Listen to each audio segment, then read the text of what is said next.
Getting high tech over there. Nah, get out of here, Sean. Sorry. All good. How you doing, Amanda? How's everybody doing? Doing Good, good. How are Good. you? Can't complain. Let me swipe. Here. What's up, Eric? What's going on, man? Everything good? Good to see you. We got to catch up. Good to see you all. Yeah, Happy New Year, guy. Same. All right, cool. What's up, Doug? Hello, Mrs. Hello, Diana. Hello. What up, Coach Brown? How you doing, man?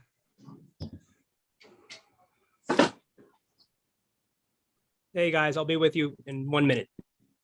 No worries.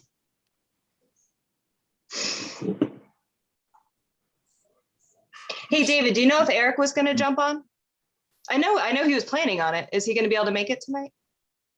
I just spoke with him. He is listening tonight. Okay. Participating. Sounds good. No worries. All right, I got us up and running and recording, so you can begin whenever you want. Amanda, I think Todd was supposed to jump on, but he's not here. Amanda, he's in the attendee pool. Does he want me to promote him? I'm happy to do that if he wanted to join. It's up to him. Eric, Ron, do you want to join?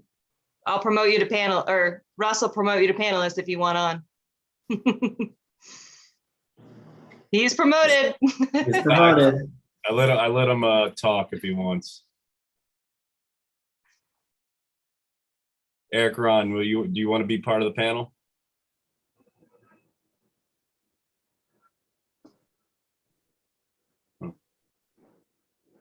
He typed sure, so I believe so. Okay. All right.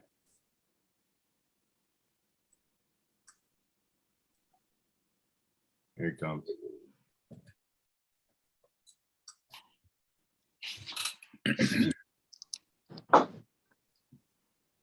You see surgeon on.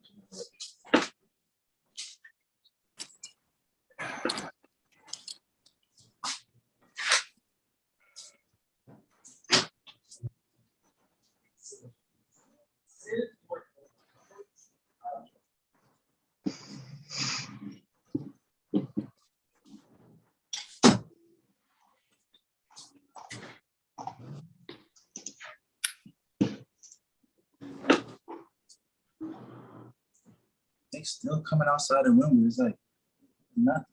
Why do they be? I don't understand it. It's literally just Thursday.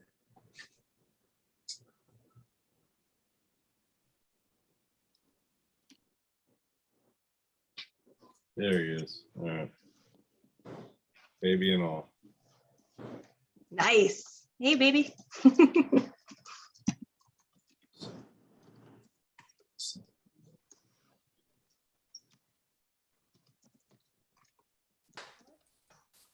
All right, we'll get going here in just a second. Should we? I do see a lot of people are still logging in, so I just wanted to give people 1 or 2 extra minutes, and then we'll get going here. Congrats, Klaus. What's good, Todd?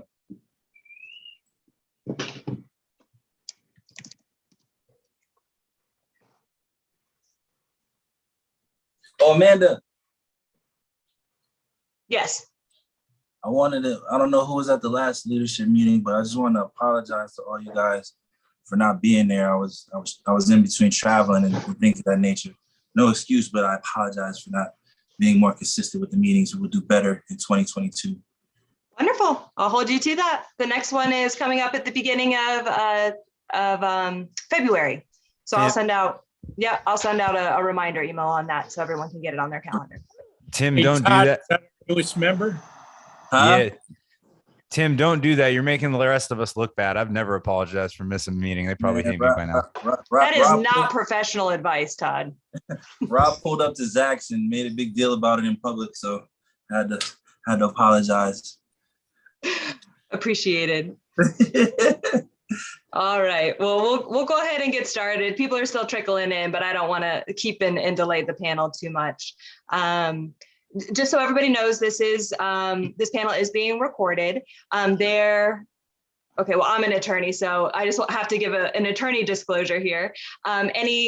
Anything we discuss or anything I disclose here as part of this is not to be construed as legal advice. It's just general education. Also, some of this material can be considered attorney advertising in some states, so please be aware of that. This webinar is also being recorded. So if you do participate, please understand that it is being recorded and will be available moving forward. A few housekeeping matters before we get going. First, I'll introduce myself. My name is Amanda Barton. I am a partner with Mr. Cannabis Law. Mr. Cannabis Law is a law firm based out of the state of Florida, but we operate in several other states that really focuses on business corporate matters in the cannabis space. We are focused on dealing and helping entrepreneurs both in cannabis and psychedelic industries, and really focus on those two industries exclusively. So if you have any business needs and you are operating those spaces, please feel free to reach out to us. We're happy to help.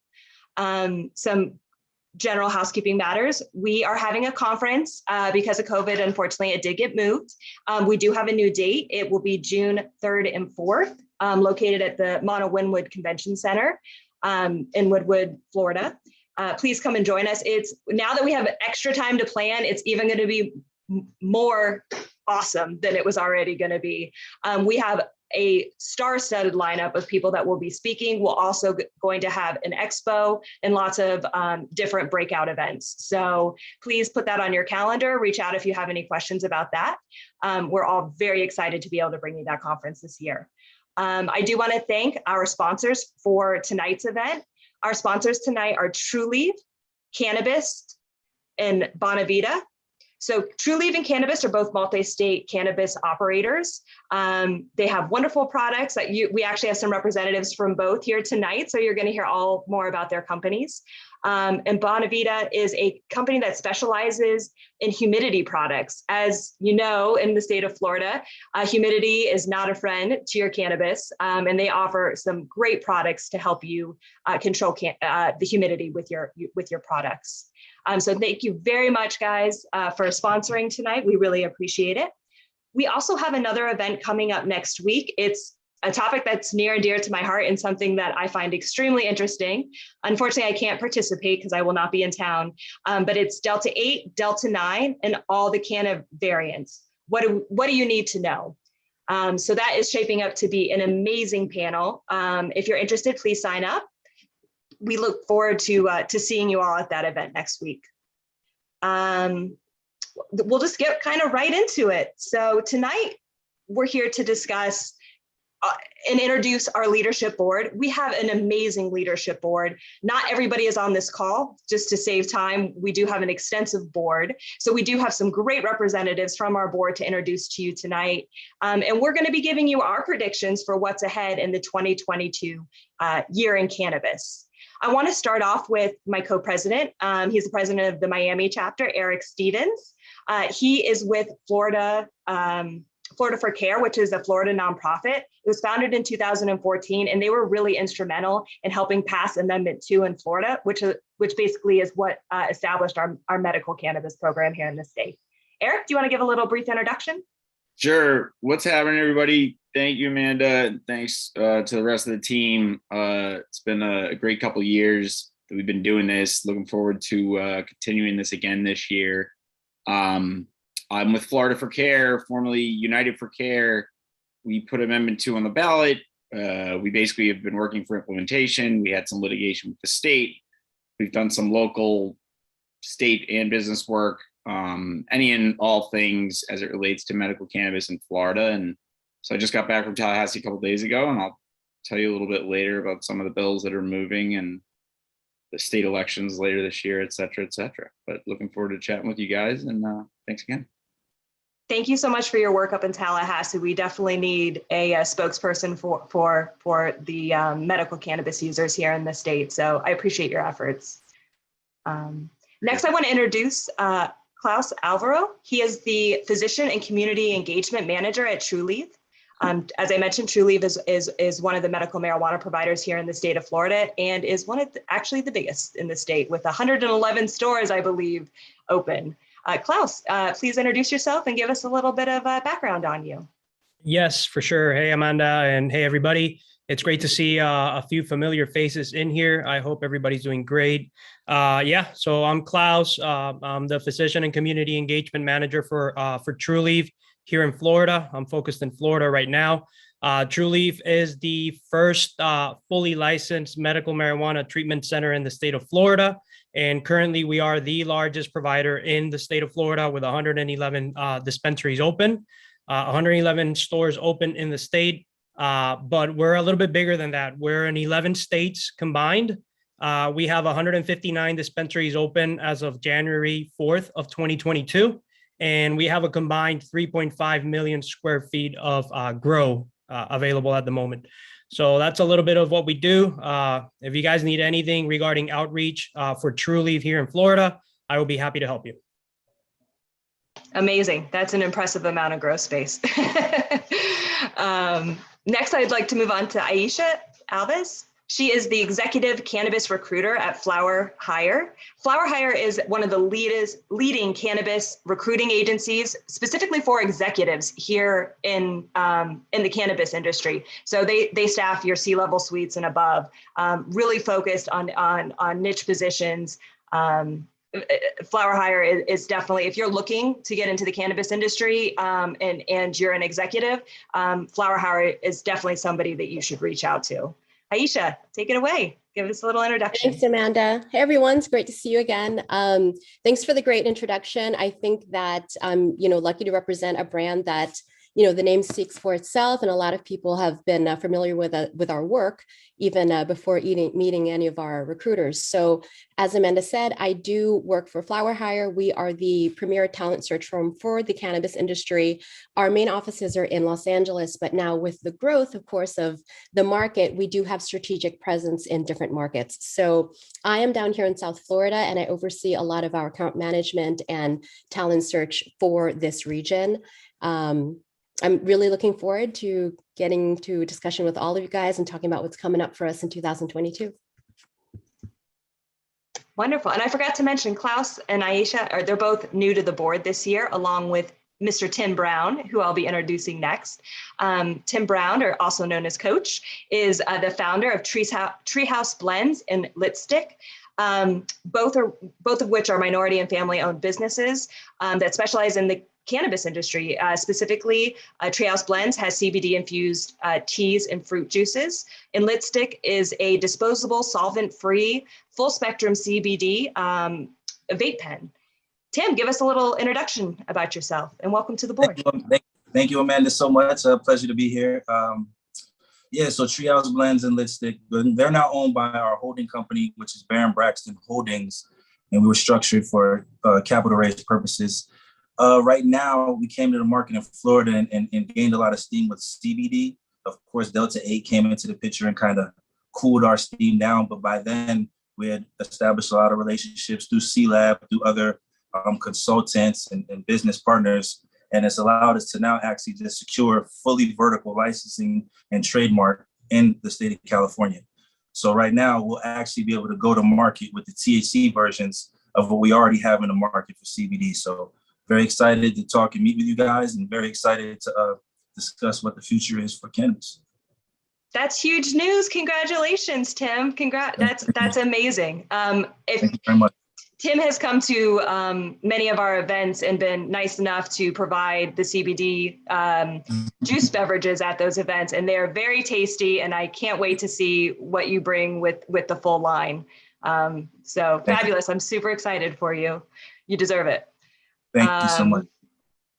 Next, Doug Kulig, who is a senior sales executive at Boveda. Boveda, as I mentioned, is a company which offers humidity control products for the cannabis industry. Specifically when it comes to cannabis, protecting your terpenes is extremely important. That brings a lot of the diversity, flavors, and qualities to your cannabis.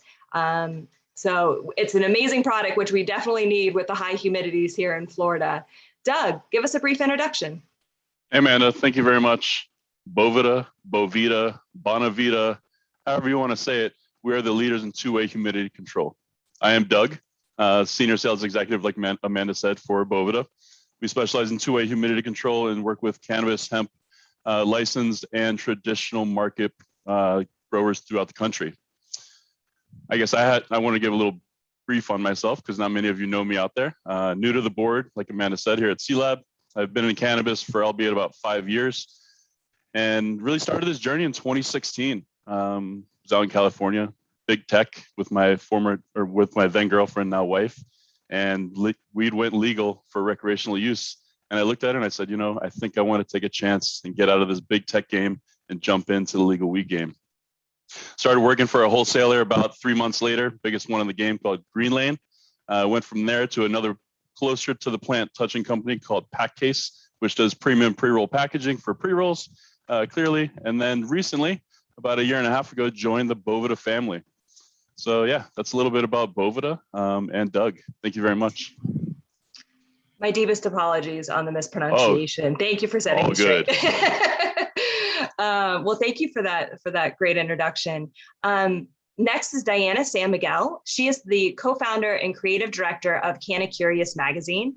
That is a premier digital women's cannabis magazine. It showcases the many ways that cannabis can enhance a woman's lifestyle. Women on this call and on this panel, sign up or go check out their website because it's amazing the content that they're putting out. Michelle, Diana, give us a little bit more background on you and the magazine. Okay, so yes, thank you, Amanda. Like you said, I'm the creative director and co-founder of CannaCurious magazine. We're a digital and print publication, and our goal mainly is to change and normalize the conversations around cannabis among women. We are enlightening and educating women on all the wellness aspects of the plant. That's how we first start. It's not a drug, it's a plant. And every day more we see the CannaCurious women wanting this information. So that's our main focus, get the information out there through facts, through relatable stories, verified products. So that's our main goal, normalize the conversations. In addition to the magazine, we're also produce and create experiences around cannabis. We have a signature event, which is the rolling parlor. We teach people how to roll joints, and it's amazing how just by teaching them this, we put the education out there, we normalize cannabis, we create a sense of community. It's okay to be in this kind of events. So that's what we do. We putting cannabis out there, making it approachable and relatable to women. Yeah, uniting people over cannabis. I love it. On both fronts. Yes, on both fronts. We usually get men in our events. We're merely targeting women. It's, the women consumers is growing every day. We started CannaCurious magazine because we felt there was a gap. Brands were not talking to women in a way we could relate and feel like it's okay for me to do cannabis or let me learn more about this. So that's why CannaCurious magazine was born. And if you guys haven't seen it, this is our magazine, our latest issue. We are working on our 5th one. It's coming out on April, and we're just continuing to change the conversation and be part of that change.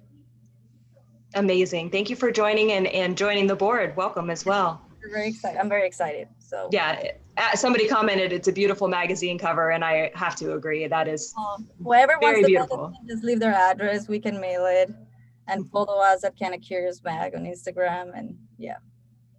Wonderful. The next two people I want to introduce are definitely no strangers to CLAB. They are veterans. Eric Ron, I'll introduce you first. He's the managing director and founder of S2S Insurance Specialists, which is a division of Ron and Associates, another company that he facilitates and owns.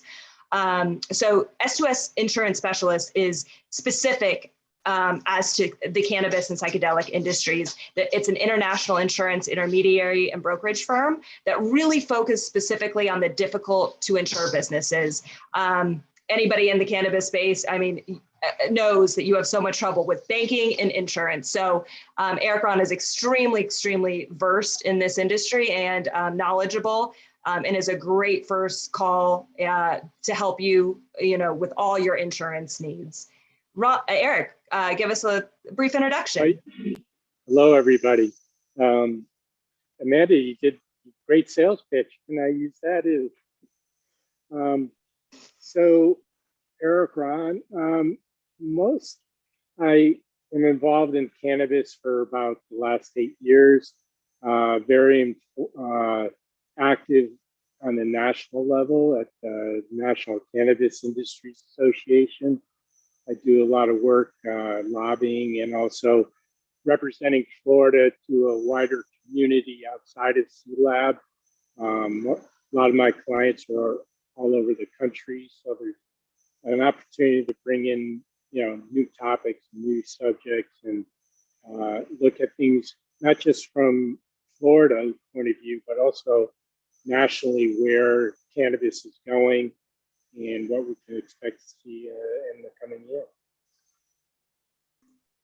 Amazing. Thank you so much. And last but definitely not least is David Ron. He is the Southeast Territory Manager of Cannagen Insurance Specialists. They are an insurance company that provides coverage for cannabis, CBD, and hemp businesses.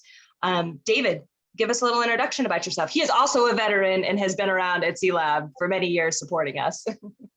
Thanks, Amanda. My name is David Ron, and I'm with CanGen Insurance Services. Since 2008, CanGen has been one of the leading cannabis, hemp, and CBD master general underwriters in the industry.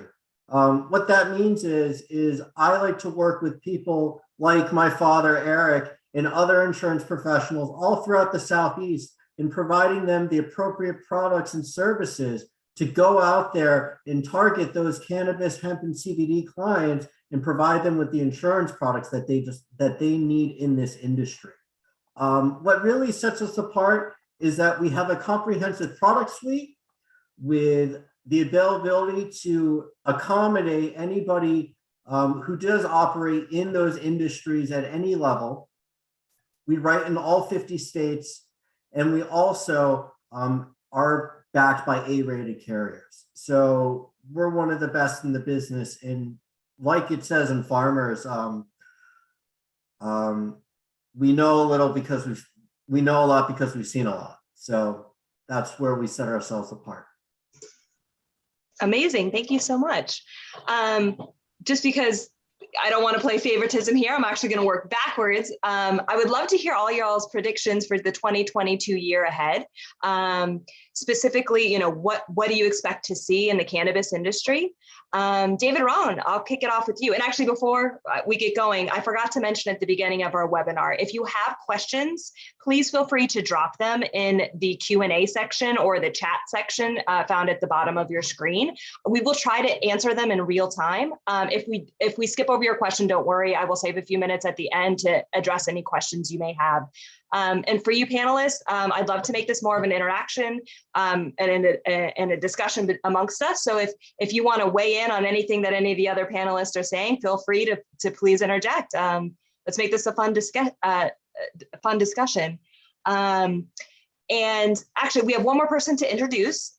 Definitely last but not least, Michelle Sam Miguel. I am so sorry. We have a lot of people tonight, so I'm trying to get to everybody. Usually our panelists, our groups aren't this big. Michelle is one of the marketing coordinators at Cannabis. Cannabis is also a multi-state operator that operates in Florida, Arizona, California, and many, many other states. They have a great presence nationwide and offer some fantastic products. Michelle, please give us a brief introduction. Hey there, everyone. Nice to be here with everyone. So I am the marketing coordinator for Cannabist. We are a multi-state operating company based out of New York. We have 14 stores here in Florida. We have 131 facilities, including 99 dispensaries, 32 cultivation sites, manufacturing facilities throughout the entire state, the United States, and we're also in the UK. If you need any help with anything like that, you can just definitely let me know. I cover the half portion of the state, and that's basically it. Yeah. Well, and welcome to the board. Michelle's one of our newer leadership members. So welcome. We're excited to have you. I love all the women representation this year. And last but not least, I don't know how I skipped over Todd Rosales. Everybody knows Todd from the podcast, but he is the vice president of business development at Heisman, which is a new cannabis company based out of California with Ricky Williams. Todd, give us a little bit of background about yourself for those of us who don't already know you from the podcast. Absolutely. So in Amanda's defense, when she usually sees me on these meetings, I'm supposed to be behind the scenes producing it.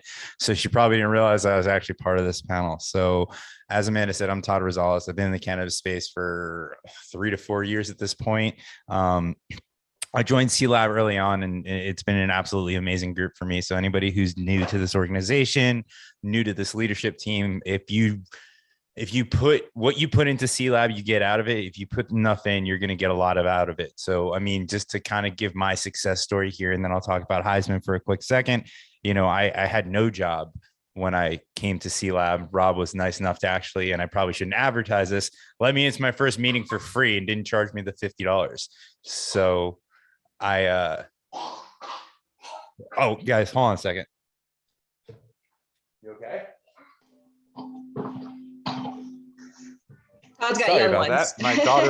My daughter was coughing on something. I want to make sure she was okay. So I had no job, and now I'm the VP of business development for a full-on cannabis brand. So if you put enough into CLAB, you'll get out of it. We launched Heisman in the beginning of November. We are a California cannabis brand, and we're an Oregon cannabis brand launched by Ricky Williams. And yeah, we are all about the sports cannabis lifestyle. So check us out at Heisman.co. And if you guys like our gear, you can find that at Heisman.shop. I like your secretary. Thank you. She's going to be coming in and out of camera. And That if is you guys fine. hear Coco Melon in the background, I'm sorry. It's the only way I can keep her off camera. Be Fair careful, enough. Todd. I might recruit her. If you're willing to pay, I'm shopping her around. Modeling gigs, ambassador gigs, street teams. She's available for it all. Party appearances. Actually, I'm going to kick off with you, Aisha. What are your predictions for the 2022 year ahead? Thanks, Amanda. You know, I was thinking about, this conversation we were all going to have, and I think it is really exciting to talk about what's coming for us in the coming year. And at the end of the day, predictions are just predictions, right? And in an industry as, new and exciting as cannabis, it is kind of hard to know what the future holds, but we can make educated guesses for sure. And in the end, the only thing that we can truly be guaranteed is that there will be massive growth in 2022. And I think that's something that we can all, totally agree on. So what that means from our standpoint, from a talent standpoint, is that we need to make sure that we're doing everything in our power to be ready for that growth. So in 2022, based on the trends that we're seeing across the industry, not only from the patterns we're seeing coming from our clients and the way that they're hiring, but also the trends that we're seeing among the candidate pool, right? The talent pool that is looking for the jobs. Here are some things that I think you guys should all expect when it comes to building your talent and workforce in cannabis. So number one, cannabis is going to continue to be one of the leading job creators in legalized states. So I know all of us have seen that Leafly report that talks about the statistics across hiring in the industry. And as more states come online, you're going to see cannabis really leading the charge in terms of positive job growth. Number two, and this is great news, is that competition for talent is really going to heat up. There are going to be a lot more players in the game when it comes to companies that are hiring. So those of us who have, the early adopters, people who took that initial pay cut to get into cannabis early, now is when you're going to start seeing the payoff from that. You're going to be more highly sought after. And the other side of that is that, the companies are also going to work harder to keep you. So that whether that means being more creative with bonuses, equity, whatever they can do to really grab and hold on to great talent on their teams, we're going to see more of that. The flip side of that is that we're also going to see more non-competes. So, Amanda, as an attorney, I know that this is something that speaks to you. We're going to definitely see a lot more people going after some of those more restrictive clauses in their contracts to keep them in one spot. So look out for that. I will also say that another thing that we're seeing across the board is the East Coast is going to continue to drive the most job growth across the industry. For many years was very much a West Coast thing, but in 2021, your biggest growth was in Massachusetts, Pennsylvania, Michigan, and Florida. And you're going to continue to see that through this coming year. So you want to make sure you keep an eye on those hot states. And finally, and this is what I feel is, probably the best news overall, you're going to continue to see a rise in cannabis companies really prioritizing and investing in, representation, diversity, and inclusion. It's such a big part of who we are as an industry. It's part of our DNA. And not only does it represent, why all of us went into this industry, but from a purely business standpoint, it shows that companies that invest in that and really, stand behind what they're saying, they perform better. Diverse teams, they perform better. And, it's just good news all around. So there's lots more information, and I know we have a lot of things to talk about. So I will just say there's a lot of good stuff to come. And I'm also going to pop in the chat here if you want to learn a little bit more about, what's coming up in 2022 from an industry and talent standpoint, whether you are looking for a job or whether you are looking to build a team. I'm going to pop this in here. This is actually an article that is a great resource to kind of talk a little bit more about those trends moving forward. So yeah, Amanda, I hope that was helpful. That was the most concise, abbreviated, wonderful prediction I've heard. So thank you for that. And actually, if you want to hear more, Aisha is helping also on February 17th with our panel, the second panel out. And specifically the title of that program is 6-Figure Cannabis Careers, Get Them While They're Hot. So she'll be dropping a lot more knowledge on everybody on February 17th. So sign up for that event if you're interested in participating. Thanks, everyone. Looking forward to seeing you there.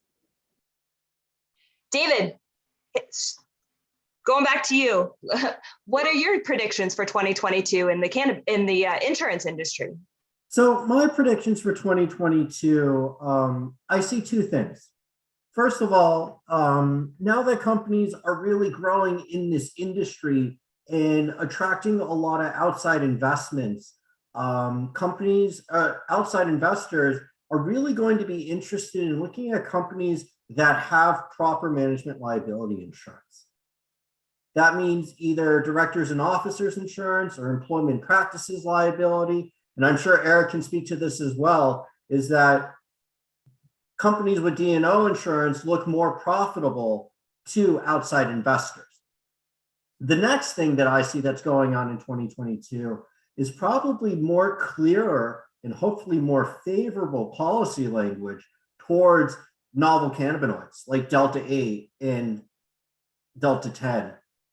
And hopefully we'll see more clearer language in these policies that will help these business owners to fully understand what's being covered and what's not being covered as far as products are concerned. Amazing. I appreciate you sharing that. And I do think that's a very good point as far as, outside investors looking to invest in a cannabis company. Insurance is an important part of that to make sure that their investments are protected. So I think that's a very good point to raise. Eric, what other predictions do you see in your world? So I think in this coming year, we're going to see, from a legislation standpoint, not a whole lot of new movement on a national level.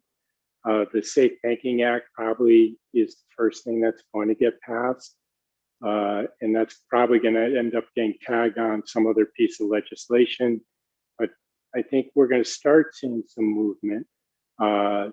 And it will all come down to what happens in the 22 elections after that. But this is a marathon, not a sprint. We're not going to get everything we want right out of the bat. The other thing I see is there's going to be a lot of mergers and acquisitions. I think there's a lot of companies who have run out of money or are positioning themselves as brands that are worthy of being acquired. But I think as we start seeing the growth of MSOs from one state to another, we're going to start their needs to bring on more brands and more product is continue to move forward. And then the other thing is, and I agree with Alicia, we have to bring in more talented management from outside the industry to run these businesses because they're just growing at such a rate that they need to be scaled properly. Yeah, all great predictions. I completely agree. Eric, with I couldn't agree with you more on the consolidation and safe banking. It's almost like you were reading off my screen and I was reading it through your words. That's pretty awesome. You know, safe banking is definitely something that small operators don't have access to, and large operators that have billion-dollar valuations have real ease of grabbing money and going and doing what they need to do. You know, and until that changes, it's going to be hard for smaller craft farmers to operate in the space as it grows. Just wanted to tag on there. No, I completely agree. I think we're going to see a lot of consolidation, both on the cannabis side and hemp side as well, as CBD becomes, you know, very, very popular. So, I think so are we're going to see. Are we discussing, or are we just going by question here? Because I kind of want to continue this conversation. Jump in, Todd. Yeah, no, Eric. So like, I've felt this way for a while, but I feel like you, me, and everybody else, we've been saying the exact same thing for the past 2 years now. And COVID, I think, pushed that a little further back. So the year that we went into COVID 2020, we thought that was going to be the year of M&A and consolidation. That kind of stayed off. And then there was a ton of it going on. I definitely see that now. But are we going to be sitting here and like just keep saying this year and year again? Because I'm just as guilty of it and we're starting to see it. But are we truly going to see like mass consolidation now? Because I was at a Hall of Flowers, and the amount of brands that are out there that you've never heard of or you don't see in really any dispensaries is incredible. And then you're starting to see all of the dispensaries, instead of going after new licenses and opening up new locations, what they're doing is they're just finding dispensaries that are distressed and rebranding them and keeping people as part, you know, keeping them in the game and working. So like it is starting to happen now. So are we finally right? And it is going to happen now, and then we can move on to another topic next year? Or is it just going to kind of happen now and then maybe fizzle out at the end of the year? I'm interested to see everyone's take on that. Well, I think when you have a snowball going down the hill, and you've now turned into a $20 billion industry, and there's continued growth, you're going to always see this type of merger and acquisition and scale as an industry scales, and the deals will get bigger. Regional players will start going national, but you know, there's always going to be a spot for the small independent as well. So, you know, it's just a matter of what are your goals and objectives, and what do you want to do in this industry. I would like to add to that as well. Honestly, I think that discussion that's been going on about mergers and acquisitions and the consolidation, almost like liquor and tobacco, I honestly think it's putting the cart before the horse, because this is still a regional business. Like everybody's got to perform at a regional level. Nobody's crossing state lines. Even as an MSO, your performance is based in each region. And with that being said, the smaller operators actually have an advantage over MSOs. They're at the ground level. They're actually moving a lot more product, and they're actually managing the quality control a lot better because it's a smaller operation. But what I will say you're starting to see a lot of is the bigger companies reaching down, like you just saw Trulieve. Klaus, congratulations. You guys went and merged with Connected, which just makes fire.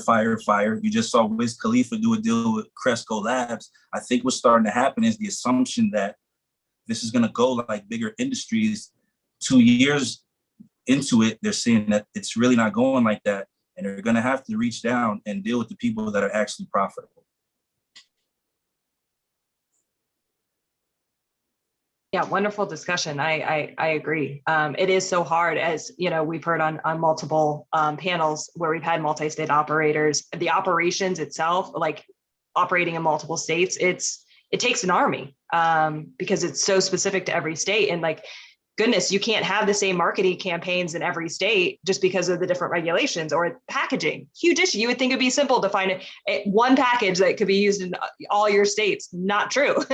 Some require white, some require clear, some require, it's very difficult for the multi-state operators. So some of the, like, I agree, some of the community, the smaller dispensaries and companies do have a leg up on some of the big multi-state competitors for that reason. I think this year is going to be the most interesting in the fact that, you know, when we look at M&A, I think a lot of people, when they think about it, they think about it from an an area of success, right? Like obviously the deal Trulieve just did with Connected, it's one of the best top well-known cannabis brands, right? So we look at M&A in that way for big companies trying to find really great companies to kind of ramp up and continue to scale. But I think what we're about to see is a lot of roll-ups of distressed assets or potentially distressed assets, or candidly just operators that are so sick of dealing with all of the roadblocks that cannabis has to offer that they don't want to be in it by themselves anymore. And this is where the MSOs are going to have a huge advantage, because they're going to come in with their deep top pockets to all of the smaller companies and brands that don't have the ability to raise capital, because that capital has been burned through by all the large companies that already raised it.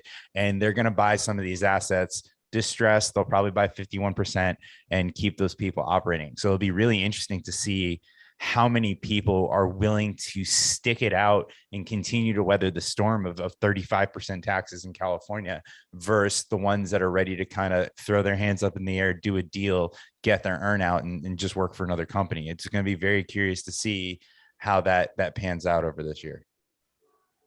Definitely. And while you're at it, Todd, do you want to give us your predictions? My predictions. I think Heisman's going to be the #1 brand in the freaking country. That's my prediction. In true form. I love it. So no, I mean, I don't know. Let's see. So we're in 2022. I think I don't really have a prediction for this year, but overall cannabis market, I think that New York will be the #1 cannabis market in the next 5 years. It will eclipse California, and there's nothing they can do about it. It's going to be the #1 cannabis market in the world. And I also think that Texas will legalize sooner than people believe that they will. It's seen as a very red state. It's seen as a very conservative state, but those oil guys are going to make something happen where they can continue to make the money. So I think there's too big of a cannabis community there. As far as, the legal markets in 2022, I think that you're going to see some interesting things happen outside of California as far as people trying new things, because California has a big legacy. There's a bloody battles to be had there. I think people are going to start getting really crafty outside of California. I'd be happy to work on some Texas stuff. We got to get that changed. Yeah. I mean, it's a big market. I mean, it's a huge state. So I'd love to see them come online. It offers opportunity for all of us on this call and many of the people. As soon as they legalize in Texas, I'll be living somewhere between Austin and San Antonio. We'll come visit you, Todd. Michelle, what are some of your predictions in 2022?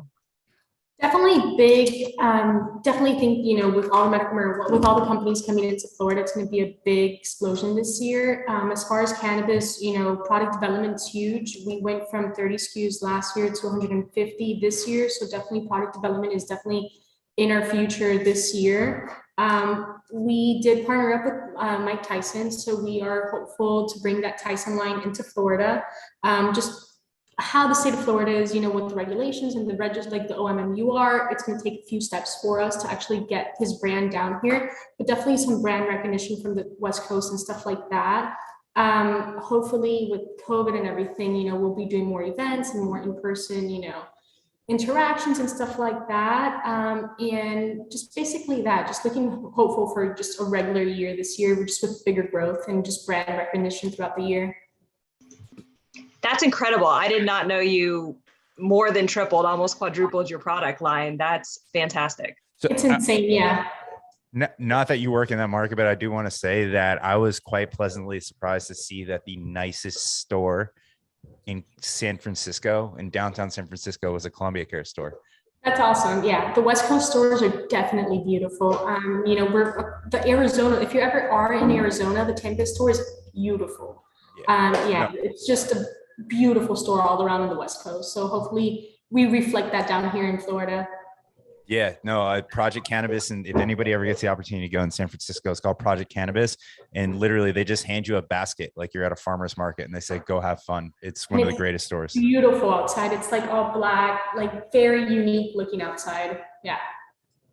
I love it. And behind the scenes, I love what Columbia Care does with their research. And as far as really like trying to help the patients and help the users, they do, I know, a lot behind the scenes when it comes to research and development. Yeah, I love that. Yeah, we just have the storage system in the office, in the stores right now, and it basically will be able to narrow everything down to what feeling you want, what just everything that you want to just categorize into what you want to use the products for. It's going to be able to narrow it down for you. So it's a little bit easier than just talking to the bud tenders or anything like that. So definitely we strive in definitely patient education with Cannabist. Yeah, I think that's such an important component because especially here in Florida, being a medical market and seeing as we do have a lot of elderly people that are looking for relief with cannabis, sometimes their doctors don't know what to help. The doctor will give the recommendation, but doesn't know what to advise as far as the product line. So there's definitely a discrepancy. And sometimes, the bud tenders aren't necessarily, they're not doctors, right? So you can't expect them to know, exactly what's going to help the client. So there's definitely a need for more of the patient education side. So I love that you guys do that. Yeah, definitely. Diana, what do you think is going to come in the year ahead? Okay, well, from a women's perspective, we're going to see more growth, and we're going to keep growing. We saw an immense growth last year on women consumers. There's younger women who are being raised under legal states, so they're so much more comfortable with cannabis. We've seen on our audience and our followers, they're eager to know more about the plant, how they can find solutions on the plant for daily wellness and health problems that are more natural and better for them. So we're going to continue to see that, women growing in that aspect. Because of this, we're also going to see the brands are going to keep reaching out more to women. We've seen how lately they've changed their packaging, they've changed their approach because they've seen this immense growth in women consumers. So that's definitely going to keep growing. This is also going to push for more women in leadership positions, like brands that are understanding that if they want to get women in this to be consumers, they need to talk to them in an approachable and a relatable way. That's happening, and we think it's going to continue to happen. We are from what we get from our audience, they're also eager to work in the industry. So the CannaCurious woman is there and they have an agenda. They want to be part of the conversation. They want to change the conversation. They want to normalize it. And I'm a truly believer when women set themselves to something, we get it done. So I think it's just a year of growth for women in the cannabis industry. So that's my short prediction, but I think it's powerful. And I would like to add to that as well, Diana. Interesting. I don't really think you really have to fight that much.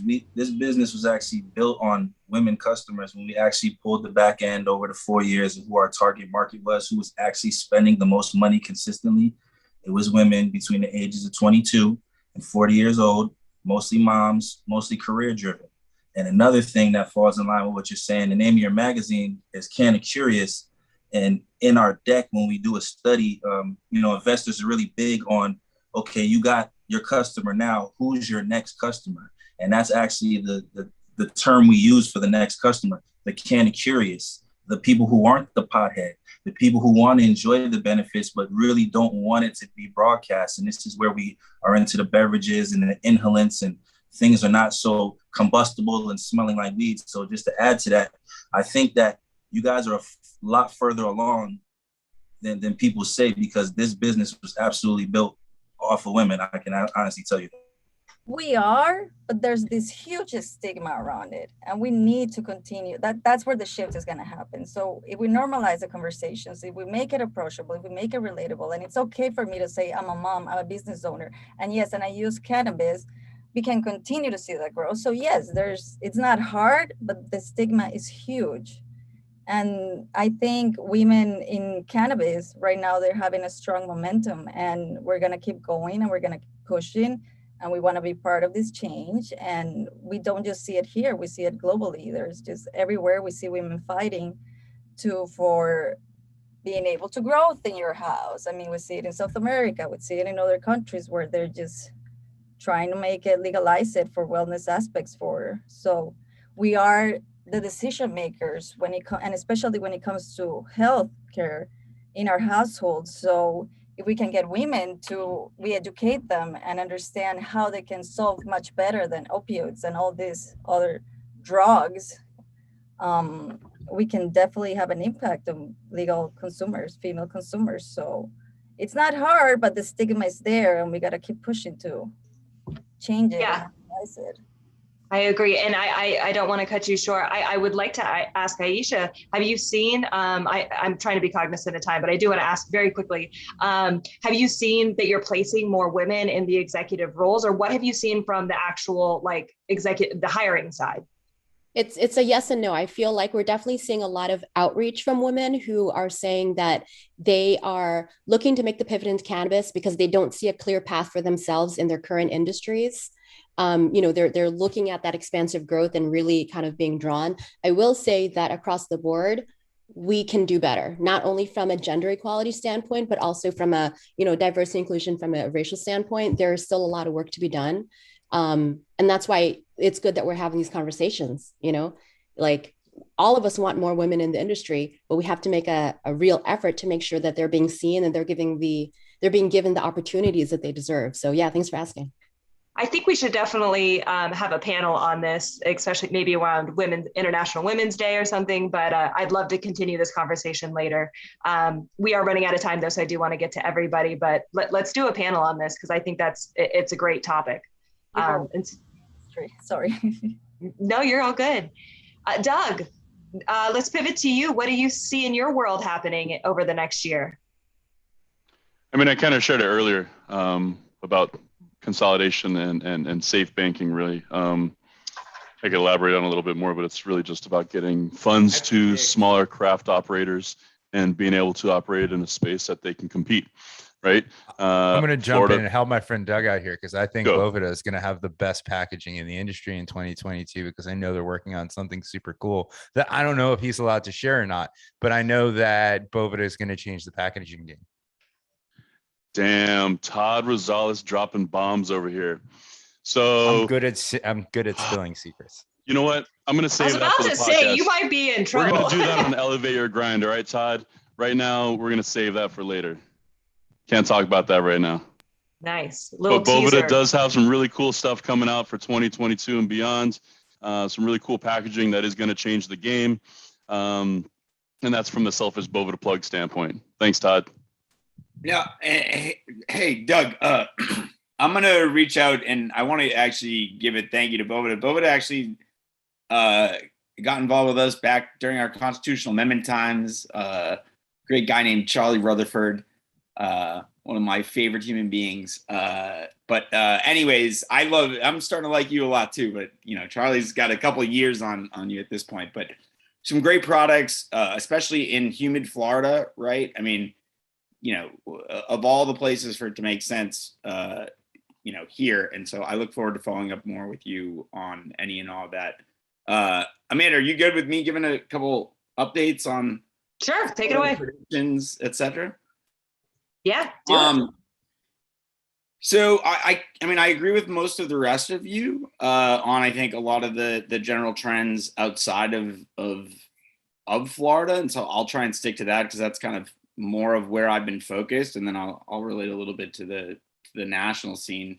I think it's a little bit disappointing we haven't seen more on the federal level. I think especially with the setup of how everything is right now.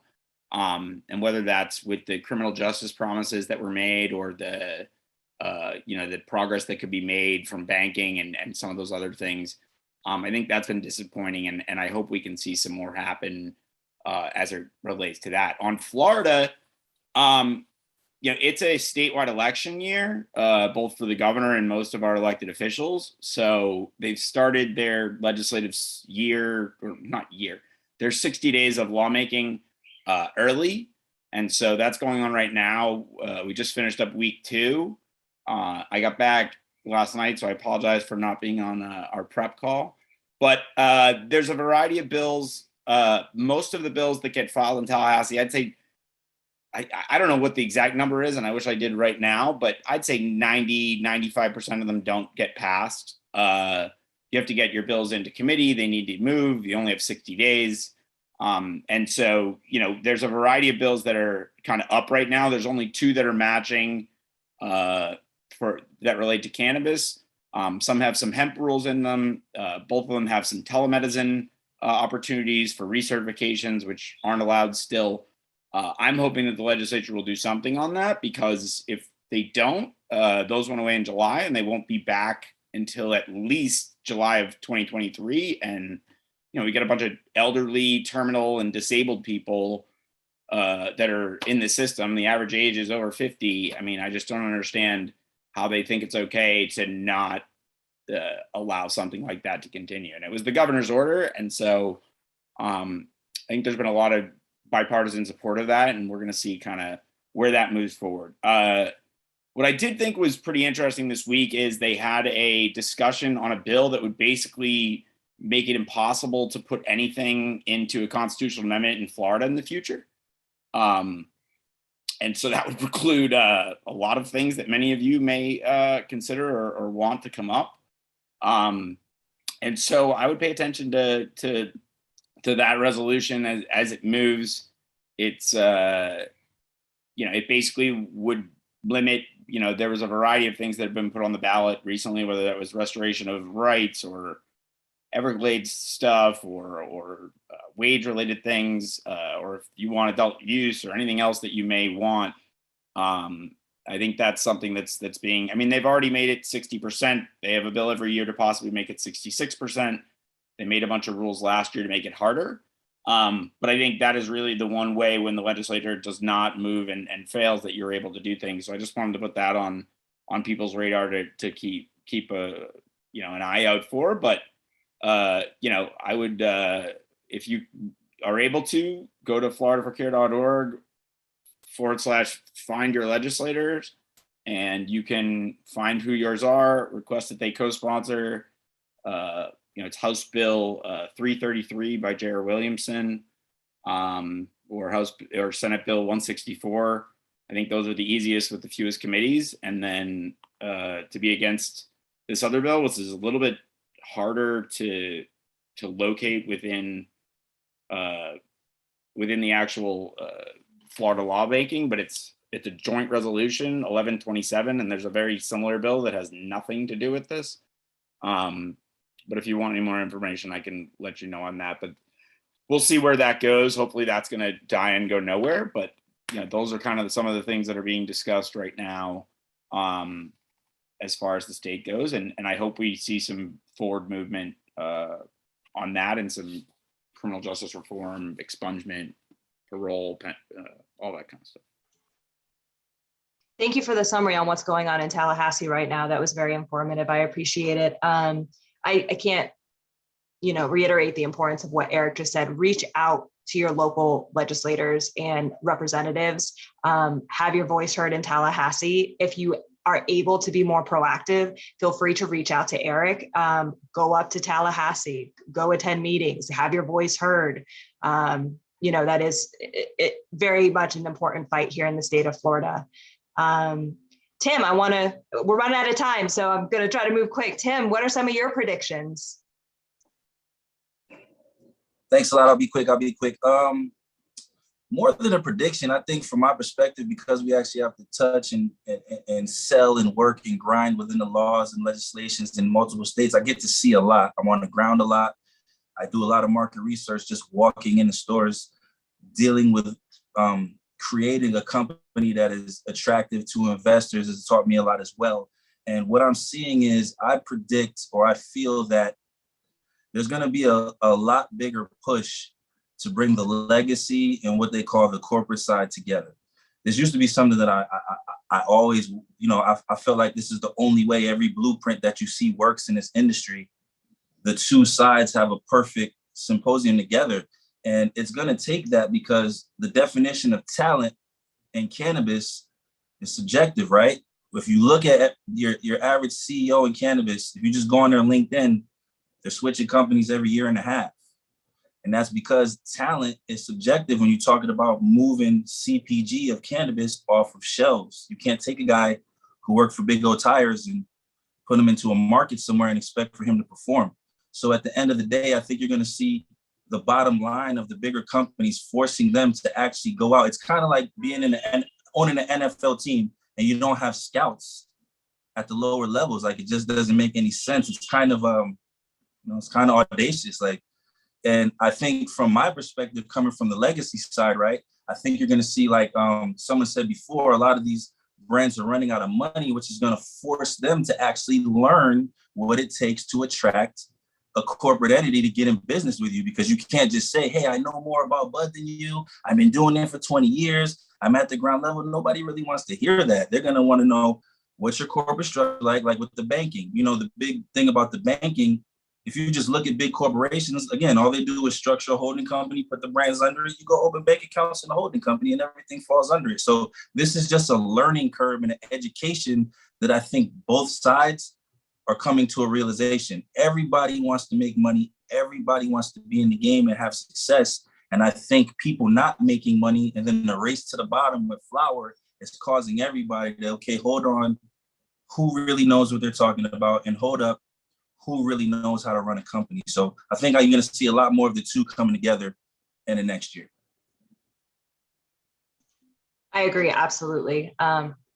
Great observation. And yeah, let's see what the year ahead holds.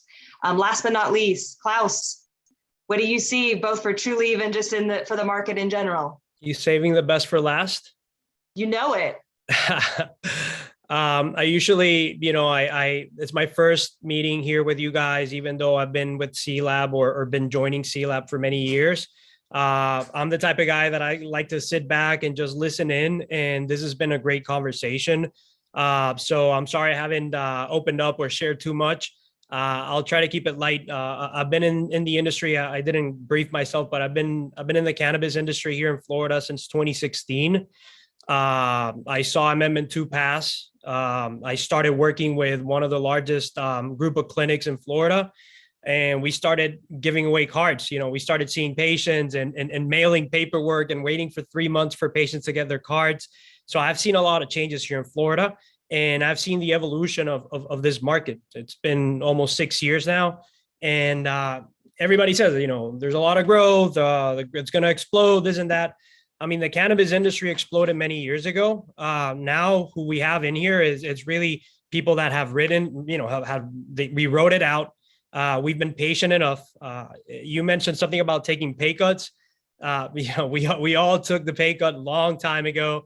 And I don't know if it's paid off. It's paid off for some. Some people cashed out and they left the industry. And another comment you just said, you look at LinkedIn profiles and people are changing industries and positions every 6 months, every year. I've been with Trulieve for almost 4 years now. I don't even, this is the expansion has been insane. When I joined the company, we had 14 stores in Florida. Now we have 111. And it's going to keep on growing. We don't have 100 SKUs. We have like 600 SKUs. So the company's big, and we're going places. We're doing these partnerships. Everything started with Blue River partnership a few years ago. Now we're bringing brands like Connected. So, and I think we're the thing that's happening here, the industry, there's an evolution to it. And as much respect as everybody has for the legacy market, California paved the way 30 years ago. It's 2022 and things change, and we need to stick with the time. And as we all grow, people have to make these business decisions. So if you're going to join an established company that has, the right amount of size and the right production facility for you to grow your quality craft products, why not? I think these partnerships are, when we do these type of partnerships, we're making sure that the growers are bringing their know-how and they're doing things their way. So we're hoping that all these products that we bring on board are going to be successful. We've been launching new products. We brought diamonds to market almost a month ago. We're launching craft reserve premium flower with the cultivar collection. We're bringing new in-house brands and partnerships. So my predictions, I'm here in Florida, and I hope to stay here in Florida for a while. My predictions, I'm a numbers guy, and I'm doing outreach, and my goal here is to really grow the patient population in Florida. Before I get into that, the hiring, that is something that's huge. the cannabis industry, it's employing so many people that it's amazing. And I'm looking forward on to seeing more talent joining this industry and really doing it for the right reasons. We're looking for talent, and shameless plug here, my team, I'm actually hiring right now, and I need educators across Florida. So please hit me up. But we also have restrictions, right? So becoming an employed MMTC or an MMTC employee in Florida, you have to pass a level 2 background check. So there are a lot of roadblocks for us to getting into this industry as an employee, as a business owner, as an investor. So we still got ways to go here in Florida and in the rest of the world. But my numbers are really simple. So we started, let me read it here real quick. We started in January 1st, 2021 with 459,000 patients in Florida. And we added about 200,000 patients throughout the year. We closed down with 656,000 patients. My projection is we're going to get to 1 million patients by the end of this year. I know it's ballsy and it might not happen, but I'm working really hard with a lot, some of the people that are on the screen and all of the industry partners that we have. We're trying to get out there at events, and we're trying to find what's that game changer here in Florida, that catalyst, I've been calling it, to really get people to sign up to the program. We need workplace protection. We need to get the concealed thing, out of the way. So that's about it. Those are my projections. Again, I do outreach for Trulieve here in Florida.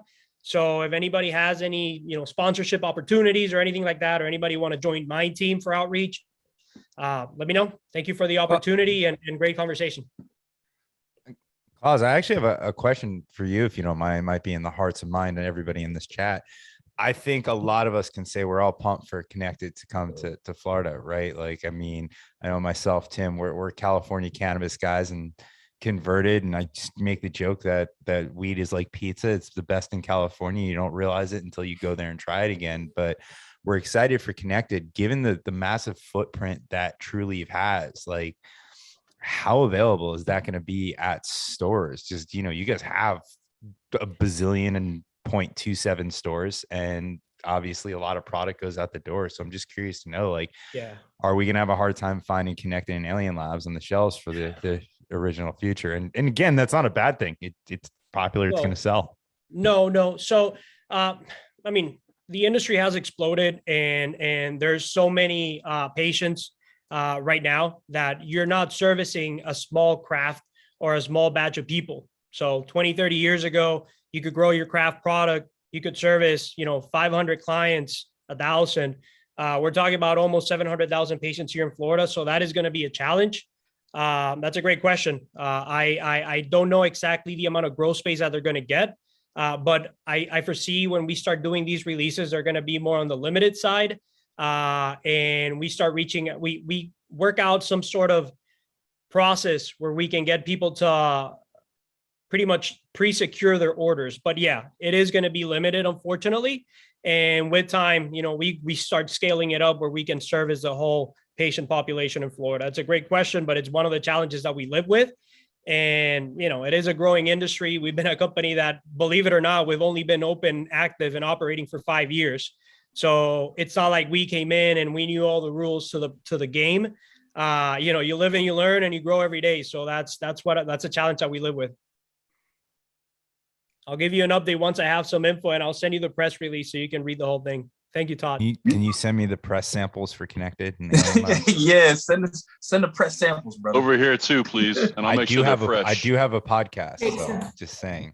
You guys just got to stay tuned. Stay tuned when the release is coming. And do you have any predictions when that might be? I mean, I know it's somewhat new, but has there been any speculation on when that product might launch? No. So when you get the press release is just when we pretty much just sign the agreement. So that takes time to get, you got to get the project into production. You got to get it into production. You start growing. So it could take months.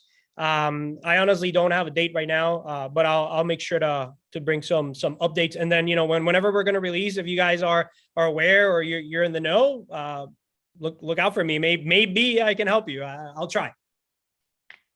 And just one last thing, Amanda, I know you gotta get out of here. The MSO and the craft thing, the term craft, it is all craft. The only people that sell metric tons of cannabis anywhere are drug dealers. People who are in the legitimate business, it is still, you have billion-dollar company, but your market is not that big. It's state by state.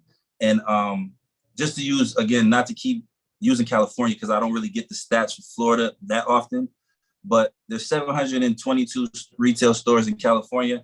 Only 400 of them actually sell product and turn a profit. So if you say there's 650 or 700,000 patients, you're really going to have to break it down to who's really spending the money in your store and work from that number. And I think a lot of people will see it's really all more craft than big production. That's all I want to say. Very good point. Astute. I like it. Mo Kaisman. I also want to say congratulations to Klaus. This is on a personal level. He is a new father. So congratulations. We're so excited for you. I'm sorry, you probably. We're going to have somebody else popping up in the background soon. Yeah, I'm sure I'll still be here when he's walking around and getting in the background. But thank you, Amanda. The CLAB, everybody, Robert, shout out, man. You guys are great. Looking forward on the conference. I know we're gonna do a hell of a job. We're gonna come in there, with the whole team, and the panels are gonna be amazing. So thank you very much for the shout out. I really appreciate you guys. And on another type of note, I'm here, and I know why I'm here. I'm filling some very, very big shoes, and I know that I'm not as good looking and as funny and as wonderful and magical as Jenny was. But I'm gonna try to do my best, and I do remember, and I know you guys remember her very much, and I just wanted to take a little second here to really just remember her. And I wouldn't be here if it weren't for her. I mean, that's a 500% fact. So thank you, Jenny, for everything, and we will be we'll be working really hard for her, and she changed so many lives in Miami and Florida and in the whole world. So yeah, everybody just remember her, and I don't know, let's we've been talking about it. Maybe we can do something for her, and I don't know, maybe even start something big. So I will try to do my best to really fill her shoes, and I'll be representing for her. So Jenny, we love you. Yeah, on that note. Yeah. Oh, go ahead. You have all my support for anything for Jenny as well. The only reason I am a CLAB member and a sponsor and now a leader is because she adamantly, me and my friends, you guys need to understand business. You guys need to get in this circle. So anything you need, anybody doing anything on behalf of Jenny, we're all the way 100% involved. And congratulations again, Klaus. I know Masha and I have been discussing trying to put together some kind of fund or something in her name and in her honor. So let's definitely all collaborate. I'll try not to get emotional about it, but I think a lot of people on this call is the reason that they came to CLAB. I know when I first started coming to CLAB, she was definitely one of the friendliest people that made me feel welcome in this industry. So we definitely miss her a lot. But anyways, on a different note, thank you everybody for joining. I think this has been an absolutely wonderful panel. I love how our chat has gotten so engaged and everybody has been sharing information. Before we leave, before I cancel and we turn it off tonight, there's some great information. So download that chat or click on those links and open them up in a web browser, because we shared a lot of great information tonight. Can't wait to see where CLAB takes us in the next year. We have amazing panels to come. So please stay tuned. I don't see any questions dropped in the chat. I appreciate everybody who stuck on, even though we ran over. Feel free to reach out to any of us if you have questions that weren't answered, but thank you guys. I really appreciate your time and all your efforts tonight. Thank you. Thanks so much. Thanks, everyone. Thank you for having us. Good night. Thank you, guys. Bye, everybody.